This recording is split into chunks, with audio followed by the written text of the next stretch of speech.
আজকের খুতবায় আমি সূরাতুন নাহলের একটিমাত্র আয়াত নিয়ে কথা বলবো। সূরাতুন নাহল কোরআনের ১৬তম সূরা আর এটি ৭২ নম্বর আয়াত। আমি শুরুতেই এর অনুবাদ করছি। আল্লাহু জাআলা লাকুম মিন আনফুসিকুম আজওয়াজা, আর আল্লাহ তোমাদের জন্য তোমাদের থেকে জোড়া সৃষ্টি করেছেন।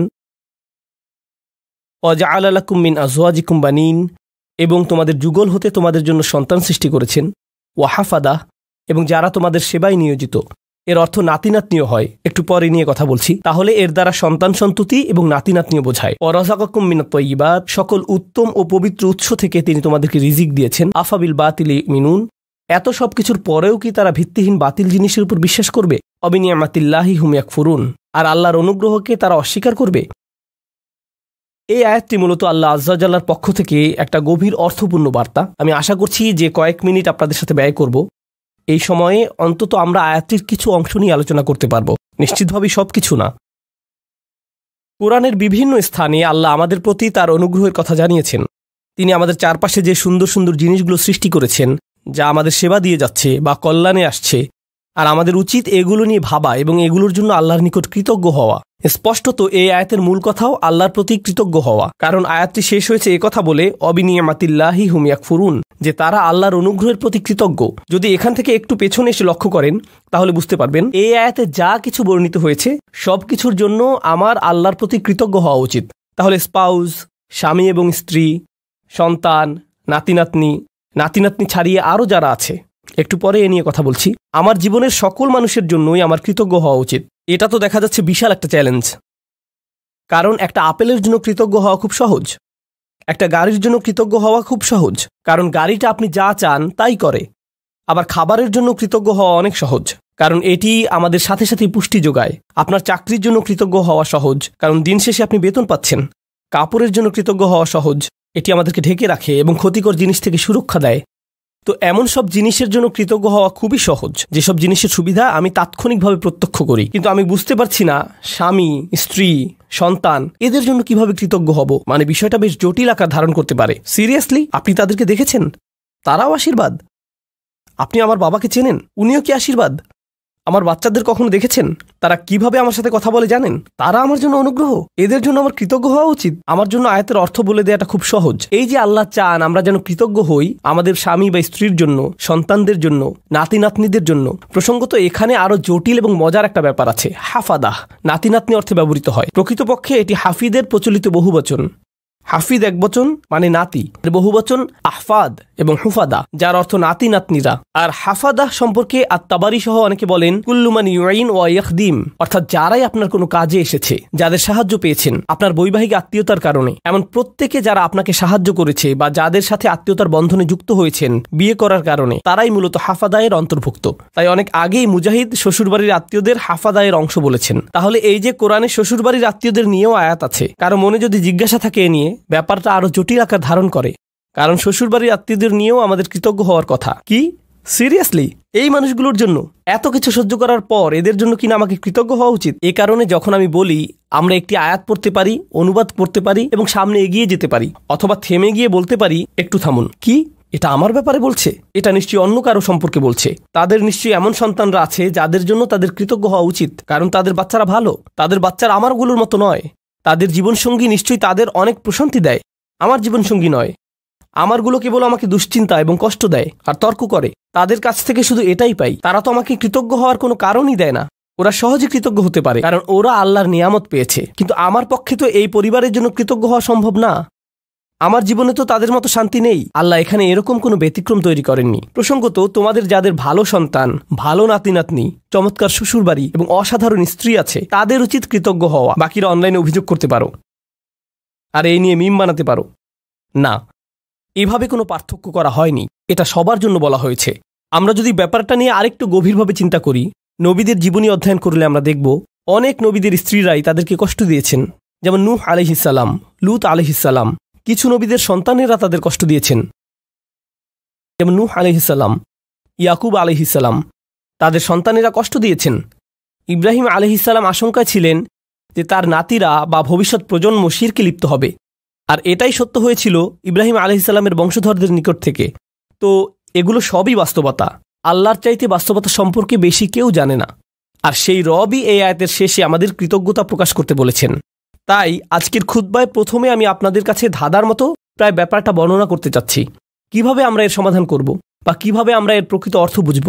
কারণ আল্লাহ আজ্জা ওয়া জাল্লা আমাদের আদেশ করছেন বা তিনি মূলত অভিযোগ করছেন যে আফালা ইয়াতাদাব্বারুনাল কুরআন আম আলা কুলুবিন আকফালুহা, তারা কি কোরআন নিয়ে গভীরভাবে চিন্তা করে না, নাকি তাদের অন্তরে নিজস্ব তালা পড়ে গেছে যে যদি আল্লাহ যা বলেছেন তা নিয়ে চিন্তা করতে অপারগতা জানাই এবং গভীরভাবে না ভাবি, তাহলে সম্ভবত আমার অন্তরে হয়তো এখনও কোনো তালা পড়ে আছে, হয়তো আমি মন দিয়ে বিষয়টা ভাবছি না, নিজের জীবনে এর বাস্তব প্রয়োগ ঘটাচ্ছি না, ফলে এর গভীর অর্থ আমি বুঝতে পারছি না। আমি দোয়া করছি আমরা তার আয়াত নিয়ে গভীরভাবে চিন্তা করার সময় তিনি যেন আমাদের সবার অন্তরের তালা খুলে দেন। এখন আসুন আমরা আবার আয়াতে ফিরে যাই, এর শেষাংশে একটু মনোযোগ দেই। তিনি বলেছেন আফা বিল বাতিলি ইউমিনুন ওয়া বিনিআমাতিল্লাহি হুম ইয়াকফুরুন, তারা কি মিথ্যায় বিশ্বাস করবে? আশ্চর্যজনক একটা বাক্য, তারা কি মিথ্যায় বিশ্বাস করবে? এমন আয়াতের ক্ষেত্রে আপনি কল্পনা করতেন যদি আয়াতের শুরুটা শিরক বা মিথ্যা প্রভু নিয়ে হতো এবং বলা হতো যে তারা আল্লাহ ছাড়া অন্য কারো ইবাদত করে, এরপর তারা বাতিলে বিশ্বাস করে, এমন একটি জায়গায় আলোচনাটি যথোপযুক্ত ছিল। কিন্তু আলোচনাটি এরকম নয়। কথাটা এমন ছিল যে তিনি তোমাদের মধ্য থেকে তোমাদেরকে দিয়েছেন স্ত্রী, সন্তান, নাতি নাতনি, শ্বশুরবাড়ি, বড় পরিবার এবং যারা তোমাদের সহযোগিতা করে এসব, এবং তারপর বলা হলো এরপরও কি তারা বাতিলকে বিশ্বাস করবে? সুবহানাল্লাহ, এ কথাটা এখানে কেন? তো আরেকটা ধাঁধা, আমি একটা ধাঁধার উপর আরেকটা ধাঁধা যোগ করছি, তাই না? তারা কি মিথ্যায় বিশ্বাস করবে? এখানে মিথ্যার বিপরীত হলো সত্য, তাই না? আফাবিল বাতিলি ইউমিনুন অবিল হাক্কি হুম ইয়াকফুরুন, তারা কি মিথ্যায় বিশ্বাস করবে আর সত্যকে অস্বীকার করবে? কারণ মিথ্যার বিপরীত হলো সত্য। কিন্তু আল্লাহ সত্য শব্দটি বলেননি, বরং তিনি বলছেন আল্লাহর অনুগ্রহ। তিনি আল্লাহর অনুগ্রহ বলছেন এর পরিবর্তে। আর যদি আপনি আল্লাহর অনুগ্রহ শব্দটির বিপরীত শব্দ নেন নাকবা, তখন এর অর্থ দাঁড়াবে তারা কি কাঠিন্যতায় বিশ্বাস করবে? তারা কি এমন জিনিসের উপর ঈমান আনবে যা তাদেরকে কষ্ট দেয়, মাসায়েব? আর তারা কি আল্লাহর অনুগ্রহ অস্বীকার করবে? হয় আপনি সত্যের বিপরীতে মিথ্যা বলবেন, না হয় অনুগ্রহের বিপরীতে কষ্ট। অথচ আল্লাহ কিন্তু এভাবে বলেননি, তিনি এগুলোকে একত্রিত করেছেন। আর আয়াতের মূল অর্থ বোঝার জন্য আমরা এখান থেকেই শুরু করব। সচরাচর ভাষা ব্যবহারে আমরা কোনো শব্দের সরাসরি বিপরীত শব্দ ব্যবহার করি, দিন রাত, ভালো মন্দ, এগুলো সরাসরি বিপরীত। কিন্তু কোরআনে আল্লাহ মাঝে মাঝে একটু জটিল বিপরীত ব্যবহার করেন। তিনি এভাবে বলেন না যে এর বিপরীত বি, তিনি বিপরীত বোঝাতে এমন ভিন্ন আঙ্গিকে আমাদের চিন্তা করান যা একমাত্র তিনিই পারেন। এখানে আল্লাহ আপনাকে আমাকে শেখাচ্ছেন যে এ আয়াতে মিথ্যার বিপরীত হল আল্লাহর অনুগ্রহ, সত্য নয়। আর আল্লাহর অনুগ্রহ মূলত সত্যের বিকল্প হিসাবে ব্যবহৃত হয়। এই ধারণাটি খুবই শক্তিশালী। সত্যের আরবি হল হক, আবার হক এর অর্থ উদ্দেশ্যপূর্ণ। তাই হক অর্থ কেবল সত্য নয়, উদ্দেশ্যপূর্ণও হয়। যেমন আল্লাহ বলেন খালাকাস সামাওয়াতি ওয়াল আরদা বিল হক, তিনি বিশেষ উদ্দেশ্যে আকাশসমূহ এবং পৃথিবী সৃষ্টি করেছেন। এখানে উদ্দেশ্য বোঝাতে কোন শব্দটি এসেছে? সত্য, হক। সুতরাং হক শব্দের দুইটি দিক আছে। তো আসুন এই আয়াতটি এই দৃষ্টিকোণ থেকে চিন্তা করি। এই যে আমার অবাধ্য সন্তানেরা, আমার ছেলে আমার সাথে তর্ক করে, আমার মেয়ে আমার সালামের জবাব দেয় না, আমার নাতিরা আমাকে ভুলে গেছে, আমার স্ত্রী আমাকে কেবল অসম্মান করে, আর অন্যদের কাছে আমার দুর্নাম করে বেড়ায়। আল্লাহ বলছেন তিনি এই সব কিছুই দেখছেন, আর আমি দেখি সমস্যা। কিন্তু আসলে এরকম জটিল সম্পর্কের মধ্যেও একটা নিয়ামত আছে, আর সেই নিয়ামত বা কল্যাণ তাদের কাছ থেকে আসছে না। এই কল্যাণ কেবলই আল্লাহর কাছ থেকে আসে। তাদের কাছ থেকে শুধু কষ্ট আসে, কিন্তু সেই কষ্টের পেছনে যে প্রজ্ঞা, যে কল্যাণ আছে, তা শুধুমাত্র আল্লাহর পক্ষ থেকেই আসে। তাই আল্লাহ বলেননি অবিনিয়ামাতি হুম ইয়াকফুরুন, তিনি বলেছেন অবিনিয়ামাতিল্লাহি হুম ইয়াকফুরুন। তিনি নিয়ামাকে তার নিজের সাথে সম্পৃক্ত করেছেন। তিনি নিয়ামতকে যুক্ত করেননি তাদের সাথে, করেছেন নিজের সাথে। তাই আমরা এখন গভীরভাবে চিন্তা শুরু করা উচিত। পরিবারের ভেতর যত ঝামেলাপূর্ণ কথাবার্তা হয়, যত ঝামেলাপূর্ণ পরিস্থিতি আমাকে মোকাবেলা করতে হয়, সবগুলো নিয়ে। তাই আমরা একটু পেছনে সরে এসে আমাদের দৃষ্টিভঙ্গি বদলাবো নিজেদের পরিবার নিয়ে। কারণ এই আয়াতটি আমাদের বৃহত্তর পরিবার সম্পর্কেই। মূলত বেশিরভাগ মানুষের ক্ষেত্রেই যদি জীবনের কিছু নিয়ে অভিযোগ করার থাকে, অর্থনৈতিক বা স্বাস্থ্যগত ব্যাপার ছাড়া যদি তাদের জীবনে কোনো মানুষ নিয়ে অভিযোগ করার থাকে, সেই মানুষটি সম্ভবত নিজ পরিবারের কেউ। জীবনের অধিকাংশ নাটকের অবস্থান এখানে। জীবনের সকল চাপের উৎপত্তি এখান থেকেই। ফোন আসলে ফোনের কাছে যাবার আগেই আপনি বলে ওঠেন আল্লাহ তার কল যেন না হয়। মনোবল শক্ত করে নিচ্ছেন আগে থেকেই। অথবা কোনো বিয়েতে বা অনুষ্ঠানে গিয়ে আপনি ভালো সময় কাটাচ্ছেন, হঠাৎ আপনার স্ত্রী আপনার দিকে তাকালো, বা আপনি তার দিকে তাকালেন। স্ত্রী ভাবতে লাগলো, ওহো, আজকে আমার খবর আছে। বাড়ি ফেরার জন্য গাড়িতে ওঠা মাত্রই তিনি বকাঝকা শুরু করবেন। পরিস্থিতি ভালো মনে হচ্ছে না। পরবর্তী ঝগড়া শুরু হওয়ার আগেই যেন দাঁতে দাঁত চেপে প্রস্তুতি নেওয়া শুরু করলেন। জানেন, সম্ভবত ব্যাপারটাকে অন্য দৃষ্টিকোণ থেকেও দেখা যায়। সম্প্রতি আমাকে একজন একটা প্রশ্ন করেছেন। আজকের আয়াতটি ভালোভাবে বোঝার জন্য এটি একটা উদাহরণ হতে পারে। মা আর মেয়ের মধ্যে ফোনে কথা হচ্ছে। মা বলছে, জানো তোমার অমুক কাজিন, আমরা তার নাম দিলাম কাজিন এ, তোমার কাজিন এ সবসময় কাজিন বি সম্পর্কে বাজে কথা বলে। তার সমস্যাটা কি? কেন সে সারাক্ষণ কাজিন বি সম্পর্কে মন্দ কথা বলে? মেয়ে বলল, এটা নিয়ে চিন্তা করো না মা, সে তার ভালো ভালো আমলগুলো তাকে দিয়ে দিচ্ছে। কারণ কারো পেছনে কটু কথা বললে আখিরাতে নিজের ভালো কাজগুলো তাকে দিয়ে দিতে হবে। তাই এ নিয়ে কোনো চিন্তাই করো না মা। মেয়েটি আমাকে জিজ্ঞেস করলো, আমি যখন এভাবে বলি, এভাবে বলা কি ঠিক? আমি এই কথোপকথনটি শোনার পর বললাম, আচ্ছা, তোমরা যখন এভাবে আলোচনা করছো যে কাজিন এ এরকম খারাপ কাজ করছে, তোমরাও তো তখন গীবত করে ফেলছো। কাজটা উল্টা হয়ে গেল না? এরপর আছে আরেক সমস্যা। তুমি কি অতি সহজেই বলে ফেলছো না যে চিন্তা করো না, আমরা আখিরাতে তার কাছ থেকে নিয়ে নিব? কেউ যদি তোমার সারা জীবনের সঞ্চয় কেড়ে নিতে চায়, এখনই তোমার বাড়িতে এসে তোমার গাড়ির চাবি, ক্রেডিট কার্ডস, ব্যাংক পাসওয়ার্ড নিয়ে নেয় আর বলে বের হয়ে যাও, তখন তো বলবে না যে চিন্তা করো না, আমরা আখিরাতে নিয়ে নিব। তুমি তো এই জীবনের জিনিসগুলোই ছেড়ে দিতে পারো না, আর এত অনায়াসে তোমার কাজিনের আখিরাত ছেড়ে দিচ্ছ। কোনো সমস্যা নেই, আমরা শেষ বিচারের দিন নিয়ে নিব। হয়তো আমরা একটু পেছনে সরে এসে বলতে পারতাম, না, নিশ্চয়ই এই বিরোধের কোনো কারণ আছে, আমাদের এই চ্যালেঞ্জটাকে নিয়ে একটু নিয়ামতে পরিবর্তন করে ফেলতে হবে। কারণ আল্লাহ এই সম্পর্কগুলোকে বলেছেন নিয়ামত। আমার ছেলে, আমার কাজিন, আমার পরিবার, আমার শ্বশুরবাড়ি, এগুলো কেবল আছে মানেই নিয়ামত নয়, কেবল তাদের থাকাটাই নিয়ামত নয়। স্পষ্টরূপেই এখানে শুধু তাদের বর্তমান থাকার কথাই বলা হচ্ছে না, তাদের সম্পর্কটা আমার সাথে কতগুলো অভিজ্ঞতার সমষ্টি, কতগুলো কথোপকথন এবং আদান প্রদানের সমষ্টি। কিভাবে আমি একে একটি নিয়ামতে পরিণত করব? মা, কখনো জানতে চেয়েছো আমার কাজিনের এত রাগ কেন? নিশ্চয়ই কিছু ঘটেছিল। কখন ঘটেছে? ও, তোমার মনে আছে ওই বিয়ের কথা, যেখানে অমুক অমুক ব্যাপারগুলো ঘটেছিল? ও, তখন থেকেই সমস্যার শুরু। আমরা হয়তো তাদের দুজনকে নিয়ে একসাথে বসতে পারি এবং সমস্যাটার একটা সমাধান করতে পারি। আমরা হয়তো সমস্যাটার সমাপ্তিতে সাহায্য করতে পারি, এটাকে আরো বড় করার পরিবর্তে। এই নিয়ে পেছনে কথা না বলে, অভিযোগ না করে আমরা হয়তো সমাধানের একটা অংশ হতে পারি, যেন পরিবারটি আত্মীয়তার সম্পর্কের মাঝে যে নিয়ামত লুকিয়ে আছে তার অভিজ্ঞতা লাভ করতে পারে। আপনার পরিবারে যে মানুষগুলোর আগমন ঘটে, আমার পরিবারে যে মানুষগুলোর আগমন ঘটে, ভালো হোক বা মন্দ, আল্লাহ একটা উদ্দেশ্যকে সামনে রেখেই তাদেরকে আমাদের জীবনে পাঠিয়েছেন। তার সব কাজেই উদ্দেশ্য থাকে। মাঝে মাঝে আপনি আপনার ভাইকে দেখে ভাবেন, তুমি কিভাবে আমার ভাই? কখনো কখনো কিছু মানুষ তাদের বাবা মাকে দেখে ভাবে, সিরিয়াসলি তোমরা আমার বাবা মা? তোমাদের সাথে আমার তো কোনো মিলই নেই, কিভাবে তোমরা আমার মা বাবা? আপনি অবাক হয়ে ভাবেন, আমরা যদি একই পরিবারে না হতাম, আমার মনে হয় না তোমাদের সাথে আমি কিছু করতাম বা করার ইচ্ছা করতাম। কিন্তু আল্লাহ মানুষকে বিশেষ উদ্দেশ্যে একত্রিত করেন। তিনি ভালো করেই জানেন কাকে কার পরিবারে রাখতে হবে এবং কাকে কার সাথে জেনেটিক্যালি সংযুক্ত করতে হবে। এমনকি তিনি আপনার শ্বশুরবাড়ির ব্যাপারেও প্ল্যান করে রেখেছেন। ইন্না লিল্লাহি ওয়া ইন্না ইলাইহি রাজিউন। এর জন্যও তিনিই পরিকল্পনা করে থাকেন। এখন সব কিছুকে একটা বড় পরীক্ষা মনে হতে পারে, কিন্তু আমি যদি নির্দিষ্ট একটি দৃষ্টিকোণ থেকে আয়াতটি নিয়ে চিন্তা করি, আমাকে এখানে আশীর্বাদ খুঁজে পেতে হবে। আমি এখানে আশীর্বাদ খুঁজে পাবো না যদি আমি সব কিছুকে উদ্দেশ্যপূর্ণ দৃষ্টিতে না দেখি। সম্ভবত এই ঝগড়ার পেছনের উদ্দেশ্য আমাকে খুঁজে বের করতে হবে এবং সঠিক কাজটি করতে হবে, সঠিক কথাগুলো বলতে হবে যেন এই বিরোধের নিষ্পত্তি হয়। আল্লাহ এমন মানুষদের নিয়ে কথা বলেছেন যারা সত্যিই তাকে বিশ্বাস করে। তিনি তাদের সম্পর্কেও বলেন যারা বিপরীতে ফাসাদ তৈরি করে। তিনি বলেন, ওয়ায়াকতাউনা মা আমারাল্লাহু বিহি আন ইউসাল ওয়া ইফসিদুনা ফিল আরদ। তারা ছিন্ন করে ফেলে আল্লাহ যা অবিচ্ছিন্ন রাখার নির্দেশ দিয়েছেন। পারিবারিক বন্ধনগুলো অটুট রাখা সত্যিই কঠিন। স্বামী স্ত্রীর সম্পর্ক মজবুত রাখা কঠিন। সন্তান সন্ততিদের মাঝে বন্ধন বজায় রাখা কঠিন। ভাই বোনদের মাঝে রাগারাগি তীব্র আকার ধারণ করতে পারে। পিতামাতা এবং সন্তানদের মাঝেও রাগারাগি তীব্র আকার ধারণ করতে পারে। আপনার নিজের পরিবার এবং শ্বশুরবাড়ির মাঝে মতবিরোধ প্রচণ্ড খারাপ হয়ে পড়তে পারে। ওইগুলো ছোটোখাটো মতবিরোধ নয়, কিন্তু এই সকল মতবিরোধের প্রতি আমি যদি উদ্দেশ্যপূর্ণ দৃষ্টিতে তাকাই, জানেন আমি কি করব? আমি কোনো না কোনোভাবে এটাকে আশীর্বাদে পরিণত করব। আমি এই ঝগড়া সমাধানের একটা উপায় খুঁজে বের করব। আমি এই নিয়ে আলোচনা চালিয়ে যাওয়ার একটা উপায় খুঁজে বের করব। আল্লাহ আমাদের নবীদেরকে এমন সব কঠিন পরিস্থিতিতে ফেলেন, কিন্তু তবুও তারা এতে আল্লাহর নিয়ামত খুঁজে পান, কারণ তারা সব কিছুর দিকে উদ্দেশ্যপূর্ণ দৃষ্টিতে তাকান। তো এটাই আমাদের প্রথম শিক্ষা, আফাবি নিয়ামাতিল্লাহি হুম ইয়াকফুরুন থেকে।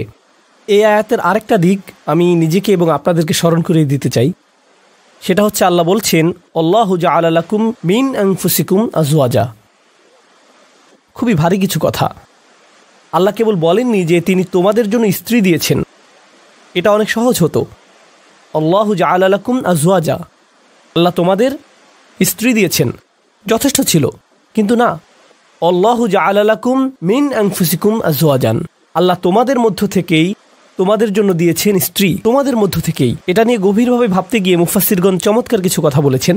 এই আয়াতে তোমরা কারা? আপনি, আমি, আমরা মানুষ। আরবিতে মানুষকে ইনসান বলা হয়, যা উনস এবং ইস্তিনাসের সাথে সম্পর্কিত। মানে এটি মমতা, আন্তরিকতা, ভালোবাসা আর সৌজন্যতার সাথে সম্পৃক্ত। এই অনুভূতিগুলো একজন মানুষের অন্তরে প্রদান করা হয়েছে। অন্যের অনুভূতির প্রতি শ্রদ্ধাশীল হওয়া, যেমন আল্লাহ তাআলা বলছেন কারো অনুমতি ছাড়া তার ঘরে প্রবেশ না করতে। আপনার বন্ধুর বাসায় গিয়ে সোজাসুজি ভিতরে চলে যেতে পারবেন না, তাই না? হাত্তা তাস্তানিসু, যতক্ষণ না অনুভব করেন যে আপনাকে আশা করা হচ্ছে। তো রাত ৩টার সময় বন্ধুর বাসায় এটা ভেবে যাওয়া উচিত নয় যে আমি এখন গেলেও সে কিছু মনে করবে না, আমি জাস্ট হেঁটে ঢুকে যাব। না, এভাবে সোজা ঢুকে যেতে পারবেন না। আর অস্বস্তিকর সময় যাওয়া উচিত না। আপনার অন্তত এই বুঝটা থাকা দরকার যে কখন যাওয়াটা উত্তম হবে। ইনসান অর্থাৎ মানুষ শব্দটি সরাসরি যত্ন, সৌজন্যতা এগুলোর সাথে সম্পৃক্ত।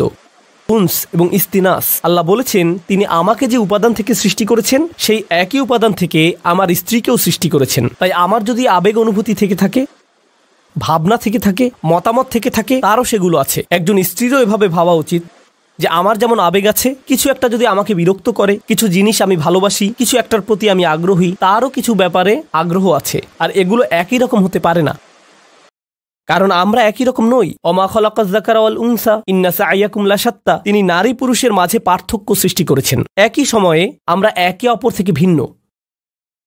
আল্লাহ বলছেন যখন মিন আনফুসিকুম আজওয়াজান, এই শব্দগুলোর মাঝে সত্যিই খুব সুন্দর একটা ইশারা রয়েছে, চমৎকার একটা ইঙ্গিত রয়েছে এই শব্দগুলোর মাঝে। যেহেতু সে আমার থেকে এসেছে, আমাকে সেই অনুভূতিটি বোঝার চেষ্টা করতে হবে। যদি সে কষ্টদায়ক কিছু বলে, কোথা থেকে এর উৎপত্তি হলো, কোন অনুভূতি থেকে এই আচরণের উৎপত্তি হলো, কোন কারণে সে এটা বলল, সে খারাপ এজন্য এটা বলেনি, সে রকচটা এজন্য এটা বলেনি, এগুলো সহজ উত্তর, তাই না? সে অহংকারী তাই সে সব বলছে। সম্ভবত এর পেছনে যাকে আপনি অহংকারী বলছেন হয়তো তীব্র মনোবেদনা রয়েছে। আপনি আপনার মতো করে মনোকষ্টের সাথে ডিল করেন, আর সে তার মতো করে ভিন্ন একটি উপায়ে মনোকষ্টের মোকাবেলা করে। তার মনোবেদনাটা হয়তো কষ্টদায়ক শব্দের মাধ্যমে প্রকাশিত হয়, বা শব্দগুলো আপনার কাছে বেদনাদায়ক মনে হয়। যদি আমরা এই ইস্তিনাসের চর্চা করি, তাহলে আমাদের পারিবারিক সম্পর্কগুলোতে আপনি আপনার ছেলের আচরণকে অসম্মানজনক আচরণ হিসেবে দেখবেন না। আপনি দেখবেন এই অসম্মানজনক আচরণের পেছনে নিশ্চয়ই কোনো কারণ আছে যার সমাধান হওয়া জরুরি। একটা দেয়াল তৈরি হয়েছে যা আপনাকে ভাঙতে হবে আপনার ভালোবাসা এবং সহানুভূতির মাধ্যমে, আর আপনাকে এটা করতে হবে উদ্দেশ্যপূর্ণ উপায়ে। বৃহৎ উদ্দেশ্যটা মাথায় রাখতে হবে। আল্লাহ এই মানুষগুলোকে, যাদের তিনি একটি পারিবারিক সম্পর্কে একত্রিত করেছেন, তিনি চান তারা যেন সংঘবদ্ধ থাকে। আল্লাহ চান তারা যেন তাদের প্রতিবন্ধকতাগুলোকে অতিক্রম করে। আল্লাহু জাআলা লাকুম মিন আনফুসিকুম আজওয়াজান ওয়া জাআলা লাকুম মিন আজওয়াজিকুম বানিনা ওয়া হাফাদা। এই আয়াতগুলোর আরো চমৎকার একটা দিক হলো আল্লাহ তোমাদের দিয়েছেন সন্তান সন্ততি, আল্লাহ তোমাদের দিয়েছেন শ্বশুরবাড়ির আত্মীয় স্বজন, নাতি নাতনি, অন্য মানুষেরা যারা তোমাকে সাহায্য করবে, তোমার উপকারে আসবে। আল্লাহ আযজা ওয়া জাল্লা বলছেন সব শুরু হয়েছে আজওয়াজ থেকে, অর্থাৎ আপনি বিয়ে করেন, আর যখন বিয়ে করেন তখন অন্য একটি পরিবারের সাথে সম্বন্ধ যুক্ত হন। যেহেতু আরেকটি পরিবারের সাথে আপনি এখন সম্পর্কের বন্ধনে আবদ্ধ, একদিন হয়তো চাকরি হারিয়ে ফেললেন বা অন্য কোনো বিপদে পড়লেন, সে সময় হয়তো আপনার স্ত্রীর খালাতো ভাইয়ের এক বন্ধু আপনার বিশাল এক উপকার করলো। জানেন, এই যে সম্পর্কগুলো তৈরি হয়েছে, যেগুলোর মাধ্যমে আল্লাহ আপনাকে সাহায্য করেন, রিজিক প্রদান করেন, এমন সব উপায়ে যা ছিল অকল্পনীয় শুধু ওই আত্মীয়তার কারণে, কারণ ওই আত্মীয়তার মাধ্যমে কানেকশন তৈরি হয়েছিল। তো আল্লাহ আমাদের বলছেন এই সম্পর্কগুলোর দিকেও তাকাও। মানুষের সাথে যে সম্পর্কগুলো তোমাদের আছে আর তোমাদের জীবনে ওই সম্পর্কগুলোর প্রভাব, এগুলো সবই আল্লাহর প্ল্যান। তিনি এগুলো প্রদান করেছেন। যে মানুষগুলো আমার জীবনে এসেছে তিনিই সেগুলো প্রদান করেছেন। এর মানে এটা নয় যে সবাই সবসময় কাজে আসবে, এর মানে এটা নয় যে সবাই খুবই ভালো, কিন্তু এর মানে এটা যে আমাদেরকে সবকিছুর দিকে উদ্দেশ্যপূর্ণ দৃষ্টিতে তাকাতে হবে। এই উদ্দেশ্যটা সবার আগে মাথায় রাখতে হবে। এখন খুতবার শেষ অংশে আমি এই ধাঁধাটার কথা বলবো যা পুরোপুরি এখনো সমাধান করিনি। আফা বিল বাতিলি ইউমিনুন, তারা কি মিথ্যাতে বিশ্বাস করতে থাকবে? এখানে এমনকি মিথ্যার কথা বলা হচ্ছে কেন? এই আয়াতটি হওয়ার কথা কৃতজ্ঞতা এবং অকৃতজ্ঞতা নিয়ে, কিন্তু আল্লাহ একে ঈমান এবং অবিশ্বাসের বিষয় বানিয়ে ফেললেন। ব্যাপারটা কৌতূহল জাগ্রত করে। তাহলে আমরা এখান থেকে কি শিখব? মূলত এখান থেকে আমরা শিখব আমার ঈমান, আমার বিশ্বাস সরাসরি এই ব্যাপারটার সাথে সম্পৃক্ত যে আমি কতটুকু কৃতজ্ঞ। আমি যত বেশি কৃতজ্ঞ আমার ঈমান ততই মজবুত। আমি যত কম কৃতজ্ঞ আমার ঈমান ততই দুর্বল। আমি যদি অসত্য ব্যাপারগুলোর প্রতি বেশি গুরুত্ব প্রদান করি, এখানে বাতিল মানে আমি আমার পরিবারের দিকে তাকালে সমস্যা ছাড়া কিছুই দেখি না। আমি শুধু দেখি এই মানুষগুলোর কারণে আমার জীবন এতটা কঠিন, তারা এটা করেছিল, সেটা করেছিল, অমুক তমুক করেছিল। আপনার মাথায় সবসময় তাদের বিরুদ্ধে অভিযোগের তালিকা ঘুরতে থাকে, যেন আপনার মাথায় এর বসবাস। সর্বদা কল্পনায় বারবার ঝগড়ার সময়টাতে ফিরে যান। আমার এখনো মনে আছে তুমি কি কি করেছিলে, আমার এখনো মনে আছে তুমি কি বলেছিলে। তাদেরকে আপনি ওই ঘটনাগুলোর আলোকেই বিচার করেন। এখন আপনি তাদের দেখেন আপনার সমস্ত কষ্টের মূল হিসেবে। তারা এখন এতটুকুতেই সীমাবদ্ধ হয়ে গেল। এটাই হলো বাতিল। যদিও তারা আপনাকে কষ্ট দিয়েছে, এর পেছনে রয়েছে আল্লাহর নেয়ামত। আপনাকে অবশ্যই সেই নেয়ামত আবিষ্কার করতে হবে। যদি তাদেরকে আপনার জীবনের অভিসম্পাদে সীমিত করে ফেলেন, যদি তাদেরকে জঘন্য মানুষে বা কষ্ট দেয়া মানুষে সীমিত করে ফেলেন, তারা মানুষ, তারা শয়তান নয়। কেউই ফেরেশতা নয় এবং কেউই শয়তান নয়। আল্লাহ ফেরেশতা এবং শয়তান সৃষ্টি করেছেন, তারা ভিন্ন ধরনের প্রজাতি। আমরা মানুষ। এর মানে কি জানেন? আমরা কখনো ফেরেশতার মতো ভালো কাজ করি, আবার আমরা কখনো শয়তানের মতো মন্দ কাজ করি। আমরা মানুষ, তাই কারো ভালো কিছু দেখে আপনি কখনো বলতে পারেন না এই মানুষটা শুধু ভালো কাজ করে। একইভাবে কারো মন্দ কিছু দেখে আপনি বলতে পারেন না এই মানুষটা শুধু মন্দ কাজ করে। এখন আমরা মানুষকে সীমিত করে ফেলি, বিশেষ করে আমাদের পরিবারে শুধু তাদের ভুল ত্রুটিতে সংকুচিত করে ফেলি, আর শুধু ওই ভুলগুলো দিয়ে তাদের বিচার করি। তখন আমরা একটি মিথ্যা বাতিল ভাবমূর্তি তৈরি করি তাদের সম্পর্কে। এর মাধ্যমে আমরা আসলে আল্লাহর একটা নিয়ামতকে অস্বীকার করছি। আপনি তাদের মাঝে ভালোটা লক্ষ্য করছেন না, কৃত ভুলগুলো কাটিয়ে উঠে ভালো হওয়ার সম্ভাবনাটা আপনি লক্ষ্য করছেন না। মানুষের পরিবর্তন সম্ভব, মানুষের উন্নতি সম্ভব, তাদের বিকাশ সম্ভব, কিন্তু আপনি বাতিলে বিশ্বাস করা শুরু করলেন। আর আল্লাহ এই ধরনের বাতিলের বিশ্বাসটাকে এই আয়াতে তুলে ধরেছেন। সুবহানাল্লাহ, কি অবিশ্বাস্য ছোট্ট একটি আয়াত, কিন্তু এটি পাল্টে দিয়েছে যেভাবে আমি নিজেকে দেখি, এবং এটি পাল্টে দিয়েছে যেভাবে আমি অন্যদেরকে দেখি। আমি এখন আর এই ধরনের কথাবার্তা সহ্য করতে পারি না। ও তোমার অমুক আঙ্কেল, ওনার কখনো পরিবর্তন হবে না। তোমার চাচাতো বোন, সে সবসময় এমনই থাকবে। এই মানুষগুলো আমি জানি, তুমি জানো না। আমার বাবা, ওনার ব্যাপারে আশা করে কোনো লাভ নেই, একেবারে আশাহীন। কাউকে এভাবে আশাহীন বলার আমরা কে? কারো ভবিষ্যৎ নির্ধারণ করার আমরা কে? আফাবিল বাতিলি মিনুন অবিনিয়ামাতিল্লাহি হুম ইয়াকফুরুন। আল্লাহ আজ্জা জাল্লাহ আমাদেরকে সত্যিকারের মমতা দান করুন এবং কৃতজ্ঞতা দান করুন যে পরিবার তিনি আমাদের দান করেছেন তার জন্য। আল্লাহ আজ্জা জাল্লাহ আপনাকে দান করুন প্রজ্ঞা, শক্তিমত্তা এবং হেদায়েত, যেন পরিবারের ভেতরের চ্যালেঞ্জগুলো কাটিয়ে উঠতে পারেন, যেন ব্যাপারগুলো নিয়ে অর্থপূর্ণ গভীর আলোচনা করতে পারেন উদ্দেশ্যপূর্ণ উপায়ে আপনার পরিবারের সাথে। সবসময় যেন মনে রাখতে পারেন এই সকল চ্যালেঞ্জের পেছনে উদ্দেশ্য আছে। হয়তো বাহ্যিক দৃষ্টিতে কঠিন মনে হতে পারে, কিন্তু এর পিছনে আছে আল্লাহর নেয়ামত। আল্লাহ আজ্জা জাল্লাহ আমাদেরকে ওই নেয়ামতটা দেখার সুযোগ দান করুন এবং যেন কখনো এটা অস্বীকার না করি। আল্লাহ আমাদেরকে তাদের অন্তর্ভুক্ত না করুন যারা মিথ্যা দোষারোপ করে তাদের প্রিয়জনদের যে ভুলগুলো তারা করেছিল তার জন্য, আর আমরা তাদের উপর তা আরোপ করি, আর তাদেরকে সেটা নিয়ে চিরকাল বেঁচে থাকতে হয় আমাদের ভুল অভিযোগ আরোপ নিয়ে। এই ভুলটাই ইয়াকুব আলাইহিসসালামের সন্তানরা করেছিল। তারা তাদের বাবার উপর ভুল একটি অভিযোগ আরোপ করেছিল, ইন্না আবানা লাফি দলালিম মুবিন। আমাদের বাবা বিভ্রান্তিতে হারিয়ে গেছেন, কারণ উনি ইউসুফকে বেশি ভালোবাসেন। উনি অন্যায্য, আমাদের বাবা অন্যায্য এবং বিভ্রান্ত, এটাই আসল কথা। উনি অন্য যা কিছুই বলেন, উনি এসব বলেছেন কারণ উনি ইউসুফকে বেশি ভালোবাসেন। আমি ওনার উপদেশ শুনি না, কারণ আমি জানি উনি পক্ষপাত দুষ্ট। আমি জানি এখন যেহেতু তারা ওনাকে পক্ষপাতী হিসেবে কল্পনা করে নিয়েছে, ওনার ব্যাপারে একটি বাতিল ধারণা এঁকে নিয়েছে। একই কাজ আমরাও আমাদের পরিবারের সদস্যদের সাথে করতে পারি। আমরা তাদের শরীরে একটি বাতিল স্টিকার লাগিয়ে দিতে পারি। এখন তারা যাই বলুক এগুলোর কোনো অর্থ নেই, কারণ আমরা ইতিমধ্যে মেনে নিয়েছি তাদের সব কথা সেই একই ভুল জায়গা থেকে এসেছে। তাই আমি দোয়া করি পরস্পরের প্রতি এমন করা থেকে আল্লাহ আমাদের রক্ষা করুন এবং আমাদের পরিবারগুলোকে একত্রিত করে তুলুন। আল্লাহ আমাদেরকে সাহায্য করুন যেন কাটিয়ে উঠতে পারি এবং সুস্থ হতে পারি ওই ব্যথাগুলো থেকে যা আমরা তাদের কাছ থেকে পেয়েছি, এবং তিনি আমাদেরকে যে নিয়ামত দান করেছেন তার জন্য যেন সত্যিকার অর্থে কৃতজ্ঞ হতে পারি। বারাকাল্লাহু লি ওয়া লাকুম ফিল কুরআনিল হাকিম ওয়া নাফা'নি ওয়া ইয়্যাকুম বিল আয়াতি ওয়া যিকরিল হাকিম।